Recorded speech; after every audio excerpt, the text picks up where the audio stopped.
know, I got no problem talking in front of the press. What seems to be your beef? Spencer, you come down here, you ambush me with some silly questions, all right? In case you don't understand, I'm the district attorney now. And you show up here and you act like a jackass, like you always do. Why don't you let me worry about what I act like? Well, you know, the next time you bother me, I'll have you... The next time I bother you, I'm gonna get answers. Right there in front of the press. I'm gonna find out what happened in the Scorpio attic on that rainy night so many years ago. Oh, come on. You're like a broken record, Spencer. And I'm gonna stay broken until you answer the question. Give it a rest. You were there, Scott. Laura remembers you being there. And you weren't there to play 8 tracks or to neck with my future wife. So unless you want to be dogged by the press for the entire tenure of your DA experience, you answer the question, what happened in that attic? Answer it now. I know everything, Rick. It's all come back to me. What exactly has come back? Her.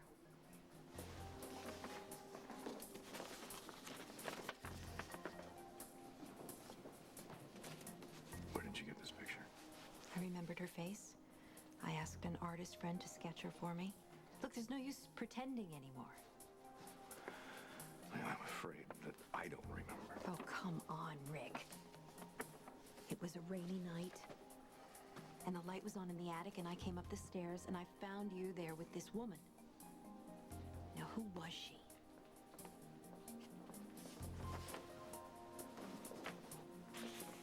Someone that I had a relationship with. A relationship. A sexual relationship. I was cheating on your mother. Now, isn't that enough? No, that's not enough. Because something more happened that night, and I know you know what it is. Now tell me. Nervous. No, Spencer, what I am, I'm fed up, I'm annoyed. I mean, what do you get off grilling me about some night with Laura? I mean, you didn't even exist back then. I mean, I told her everything that happened. You are such a lion sack of... No, let me just tell you something, all right? I've had it with you. In fact, just get out of here before I have you thrown out. You are nervous. You've been nervous for a while. You were nervous the night of Rick's party. You were nervous after the attic fire. And you get real nervous whenever I ask you how you happen to be driving by there in time to put out the blaze. What I am is worried about Laura. No, you're worried, all right. But you're worried that the jig is up, and it is, because I know you're the one that set the fire. To hide whatever the hell happened. Nothing happened. It's in Laura's mind. Oh, I see. Now Laura's a nutcase, and I'm a jackass. Well, everybody knows that's true. Laura is having some nightmares, okay? Now, here you are stirring things up. Haven't you got anything better to do? Why don't you go down to your club and pour yourself a stiff one, Spencer, and leave me alone? Was this woman in her nightmare? I have no idea who that woman is. Of course you do. She was in the attic that night. You saw her, so did Laura. Look, She was part of whatever happened that Laura has repressed. Now, you tell me who she is. I don't know anything about this fantasy sketch. You tell me who she is, or I'll reach in there and pull out your fork. Is there a problem here? Yeah, there's a big problem here. Throw him out of here. It's all right, officer. I can throw myself out.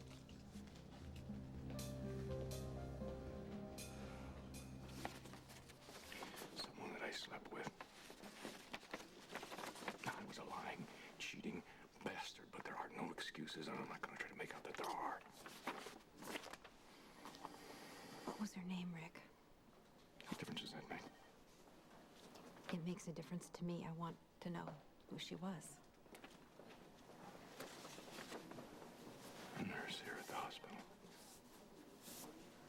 And you invited her back to our home? Why? I didn't. She came. She had no boundaries. She had no boundaries. She was psychotic, Laura.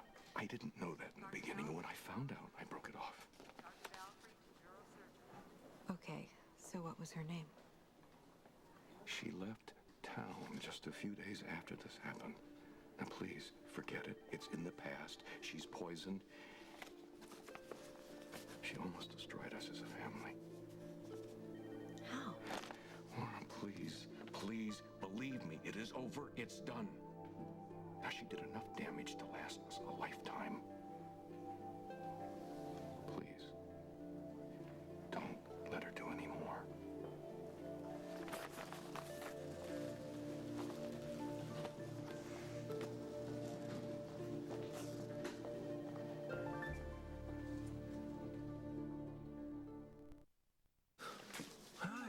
Sit down, please. I'm sorry I'm late. That's I okay. got stuck.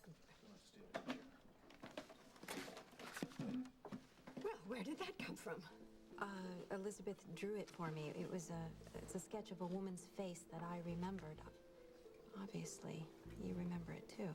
That's the woman you told me about, isn't it, Leslie? Yeah. Yeah. One of Rick's lovers. But she was different. Yes, she was strange. She was very aggressive. She was the only one who ever came to the house. You opened the door. I did? I only remember seeing her once, and it was up in the attic room. I walked in, and she was there. With Rick? Yeah, they were making love. Oh, that bitch! Why did I wait so long to get rid of her?